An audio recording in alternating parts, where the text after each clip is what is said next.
Today, the episode is slightly different because it's my last day in this flat. All the videos that you saw so far were coming from this place, this room and others, and today I'm relocating somewhere else. I want to take the opportunity to make you reflect about a few points. How many of you moved and found experiences extremely stressful? Moving can be considered something obvious to do, a bit painful, however, has a massive emotional bargain behind.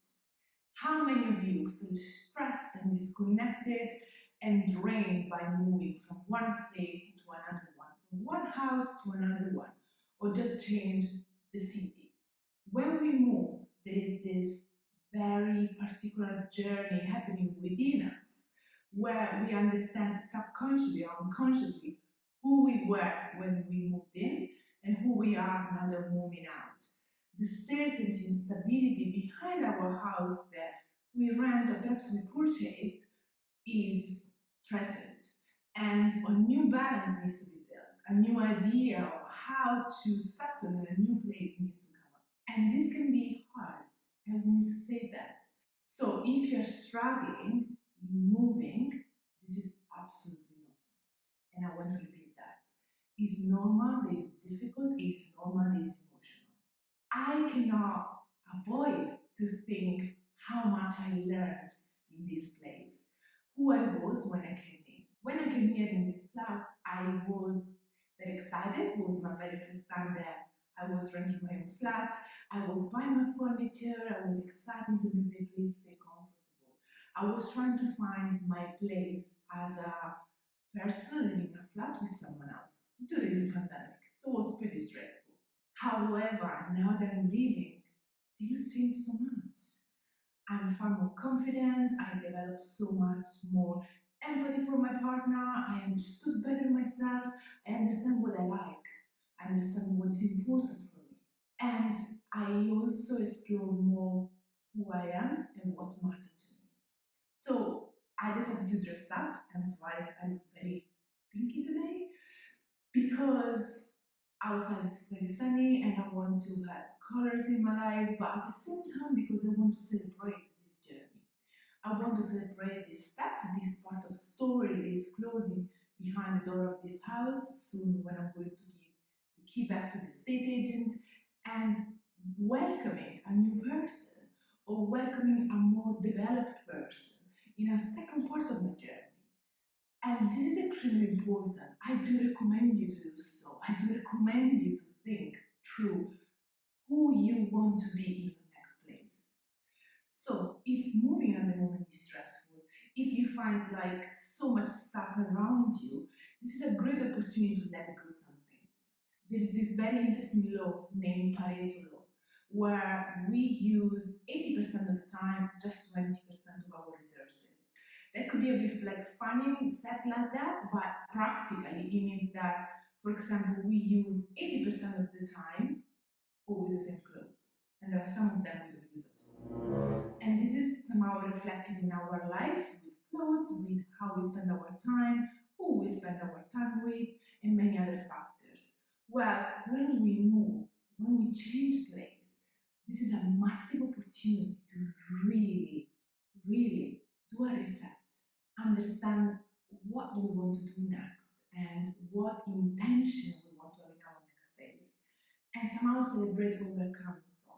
So today, my celebration, and I invite you to do the same if you're living, is that I was able to let go some like items and stuff that was not really using it and didn't represent me anymore. And I was able to move to a next phase where I am excited to leave some empty wardrobe and drawers to have new things there that will come up through the journey. I also learned that I'm not great with plans. Just they die, guys. They just die. But I'm making an effort, and I can see how taking care of something on a daily basis helped me to take care of myself. I also realized that I do love spending time on watching people. So weird to say like that, but I do love interacting with people. So I make sure to create a relationship with my neighbors.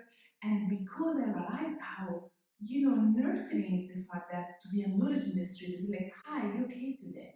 Is important for me. I'm going to do the same in the next place. And last but not least, I did realize that I need my own space. And with this, I want to really change a myth that we have about being selfish. The fact that sometimes I want 1 or 2 hours on my own where I can either like reading, like watching something, relaxing, sleeping, or just be in the room on my own. Okay, just on my own, I'm not doing nothing funny, just be on my own is important for me. But it doesn't mean I'm selfish. It doesn't mean that I love less my partner. It doesn't mean that I'm a big introvert. I'm a very extrovert person. I do love meet new people, but I realized that this me time recharge me and allow me to be around people with a different energy, with a different desire to listen and to be present for the other person. If I didn't have that be a space for myself, that recharging time, I would not be able to be so present. And think about that. You're watching this video from your phone, from your laptop, or your iPad. These devices, they have one thing in common. They can have different brands, they can have different size, different colors, but one thing is in common to all of them. They need to be recharged.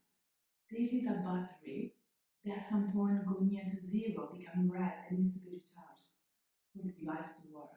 I'm not saying we are machines, but I think we are not so different. We need to recharge.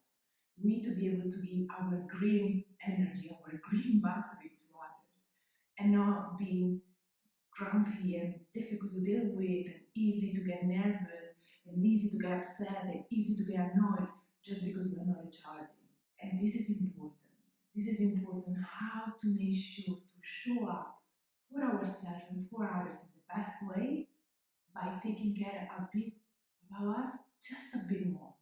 And if having some me time can be considered selfish, for me it's the best way I can love someone else.